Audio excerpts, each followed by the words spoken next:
And the story I'm going to tell you today is a story about the Chelsea Hotel and two of its most famous visitors. The Chelsea Hotel in New York was built in around 1860 something. I can't remember the exact, maybe 1868 I want to say. And it was a notorious hotel. It was very well known for being very different, like Bohemian people stayed there. And you know, they had a whole floor on the first floor where people were actively taking drugs. So that's the hotel. And then the people that stayed at the hotel were Sid Vicious and Nancy Spungen.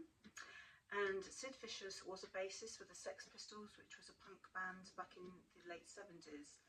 And his family life was very tough and tragic. I never knew until I started researching this how awful it actually was.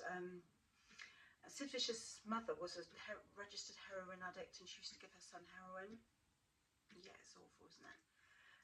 And John Lydon was his friend, and they needed a bass player in the Sex Pistols. I think Glenn Matlock, I think that's the name, he'd left, and they needed to put have somebody in his place. So anyway, so Sid was asked to be the bassist, which he couldn't really play the bass, but he definitely had the look of punk.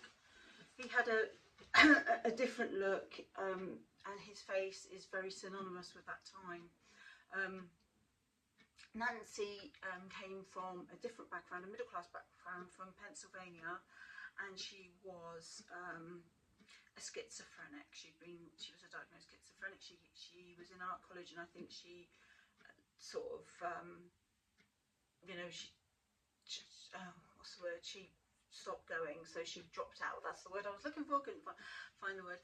She dropped out, and she moved to New York, and she became a waitress. And because New York was the real happening place at the time, and there was lots of bands, nightclubs. It was really, really wild. And you know, she got right into that scene with the punk rockers, and she sort of hung around with groups like the New York Dolls. Anyway, she was following one New York doll.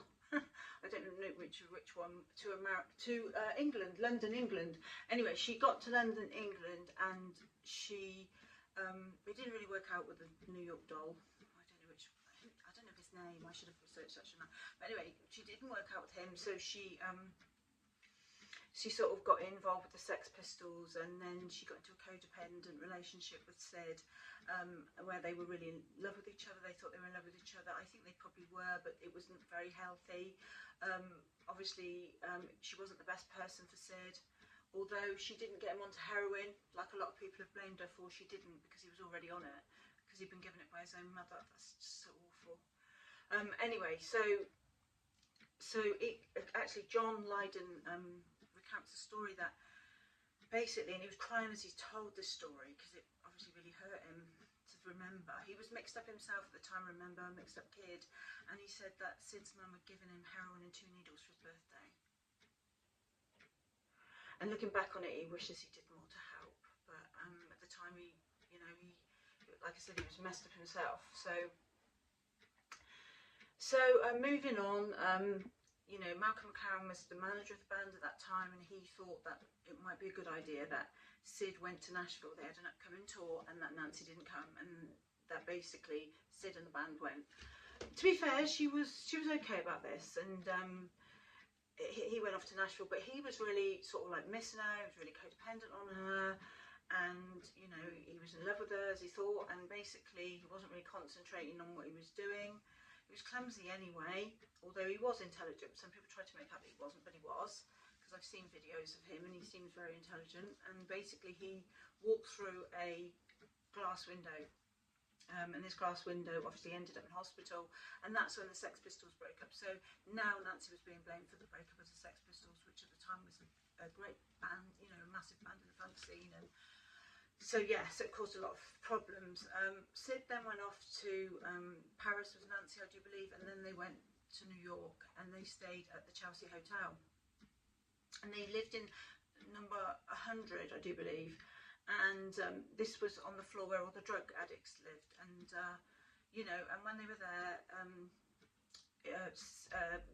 Nancy said that she was Sid's manager and got him 3 gigs at a place called Max's. I guess that was a club in New York at the time. I guess it was probably quite famous.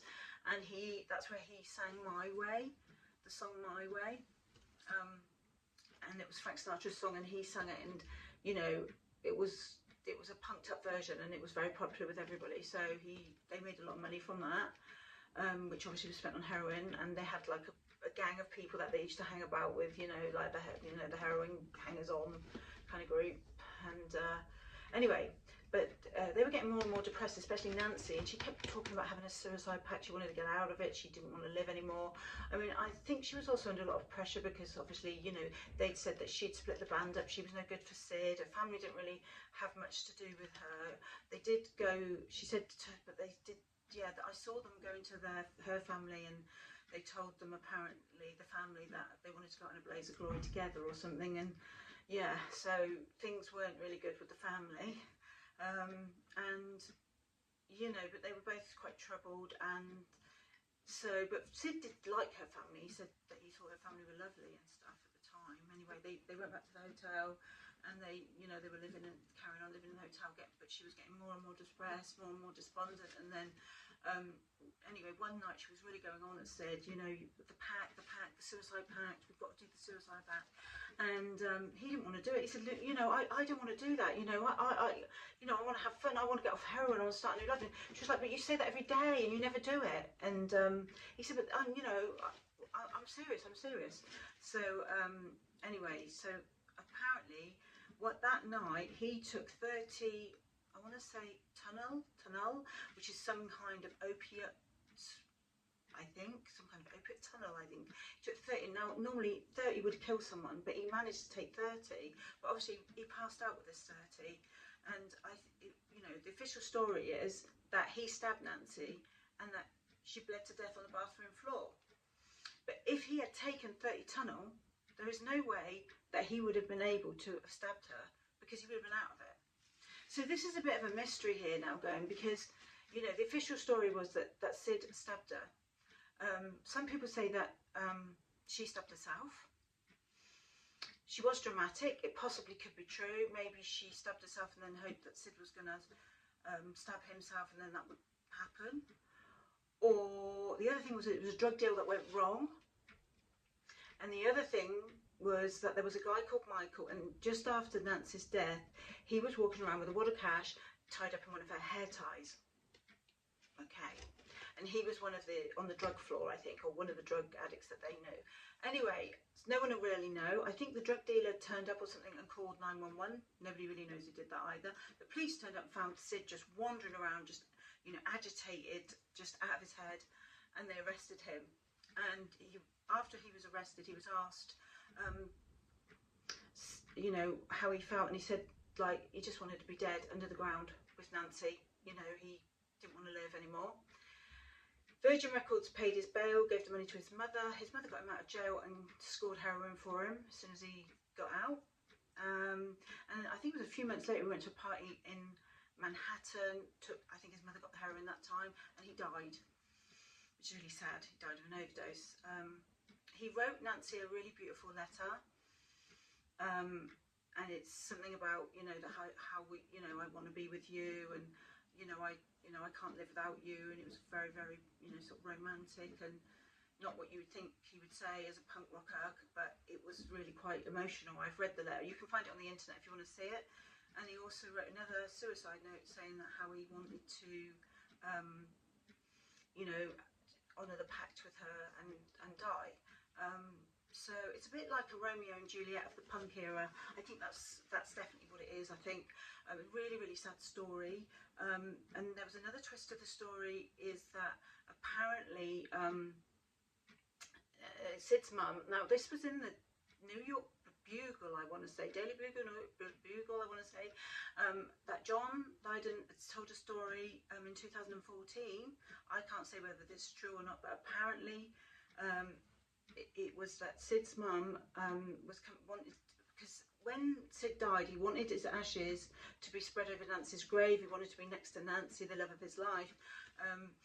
And some people say that that did happen, but his mother said it did happen in the beginning, but then recounted the story, and she died in 1996. But this story was written before that, even though it was printed in 2014, allegedly.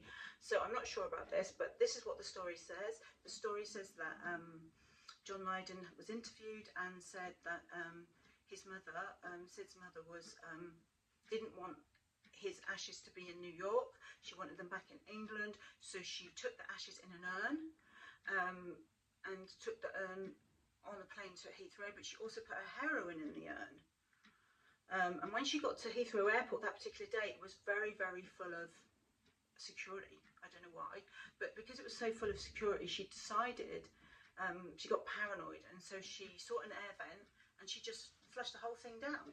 Now, when John was telling this story, he was crying his eyes out, you know, bawling. I mean, how awful. So, you know, Sid's still floating around Heathrow, according to John, you know, back in 2014 in this article.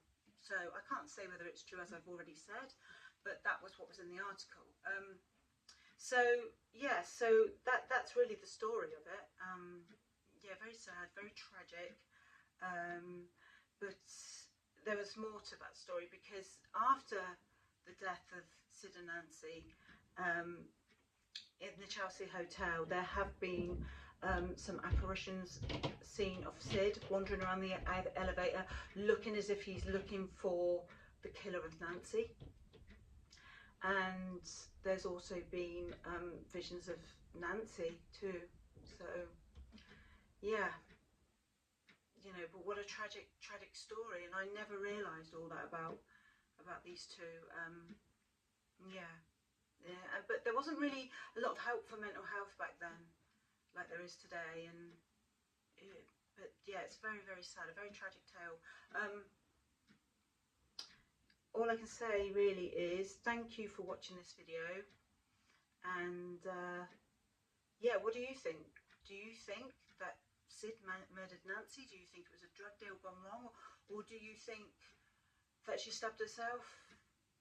I don't think we're ever going to know, but yeah, but I think it will be one of those things, you know, that people will never know. But there are definitely meant to be quite a few sightings of the pair of them at the Chelsea Hotel.